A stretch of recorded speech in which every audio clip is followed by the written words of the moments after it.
ایک دفعہ کا واقعہ ہے کہ پنو حسب معمول لکڑیاں لانے اوپر پہاڑ پر گیا ہوا تھا اور گھر پر اس کی بیوی تھی۔ شری برائے بغرتھم نے اس روز بھاگنے کا منصوبہ بنایا اور یہ موقع اس کے لیے ایک اچھا موقع تھا۔ چنانچہ وہ باہر سے گھبرائے گھر میں داخل ہوا اور داخل ہوتے ہی اماں اماں کہہ کر آواز دی۔ یہ اچانک آواز سن کر پنو کی بیوی حیران ہوئی اور فوراً ہی اس سے دریافت کیا کہ ہاں ہاں بیٹے کہہ دو کیا بات ہے۔ اس پر اس نے فوراً ہی کہا کہ اماں مجھے جلدی جلدی وہ پیتل کی پٹیاں اور عصا دیجیے، ابا کو دیر ہو گئی ہے۔ ہو نہ ہو ابا کے لیے کوئی مشکل درپیش ہوتی ہے، اس لیے میں اس کے پیچھے جانا چاہتا ہوں تاکہ میں ان کی مدد کروں۔ یہ سنتے ہی پنو کی بیوی اپنے شوہر کی اس نصیحت کو سراسر بھول گئی جب اس نے ان دونوں چیزوں کے بارے میں سخت تاکید کی تھی کہ ان دونوں چیزوں کو ہرگز میری عدم موجودگی میں شری برائے بغرتھم کو نہ دینا۔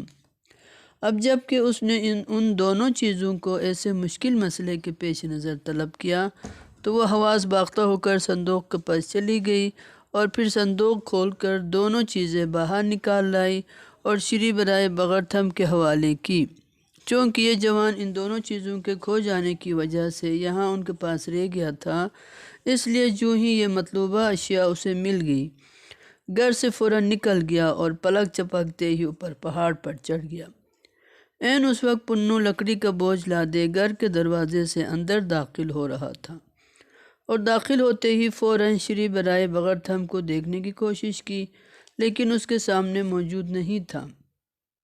لکڑی کا بوجھ اتارتے ہی فوراً بیوی سے دریافت کر کے باہر جھانکا، دیکھا تو وہ اوپر پہاڑ کی طرف چلا جا رہا تھا۔ پنو اپنی بیوی کو لعنت ملامت کرتے ہوئے اس کے تعاقب میں نکلا، لیکن بے سود۔ ادھر پنو اسے بار بار پکار رہا تھا اور بے سود اس کے پیچھے بھاگ رہا تھا، لیکن شری برائے بغرتھم تو اس کی پہنچ سے نکل چکا تھا۔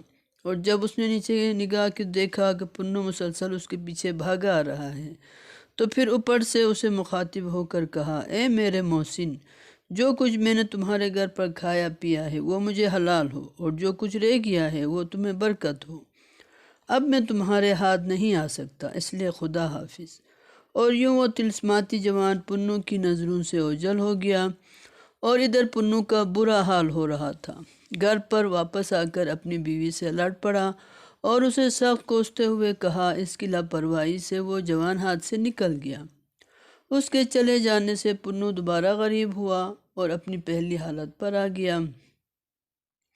پنو کی نسل سے اس کی اولاد میں وہی روایتی و تاریخی تشتری رسم بوفو پر التت لے جایا جاتا تھا، اور اسی پنو کی اولاد میں ہری سنگھ نام کا ایک شخص تھا جو بوفو کے تہوار کے دن اس شاہی جلوس میں اس کے پیٹھ پر جو کا بیج لادا جاتا تھا اور پھر اس کے چہرے کو آٹے سے سفید کیا جاتا تھا۔ اس طرح اس کا حلیہ تبدیل کیا جاتا تھا اور یہ شخص اس شاہی جلوس میں جو کا بیج لیے آگے آگے ہوتا تھا اور اس کے ساتھ ہی وہ تشتری بھی ہوتا تھا، اور اس طرح یہ جلوس مموچہ کھیت پہنچ جاتا تھا۔ یہی دستور اس کی اولاد میں بہت بعد کے میروں بلکہ سابقہ ریاست ہنزہ کے آخری میر محمد جمال خان وفات 1976 عیسوی تک جاری تھا، اور غالباً 1972 عیسوی کا بوفو ریاست ہنزہ کا آخری بوفو تھا، جس میں راقم کو بھی اتفاقاً شرکت کا موقع ملا تھا اور شاہی جلوس میں شامل ہونے کا ایک تاریخی موقع فراہم ہوا تھا۔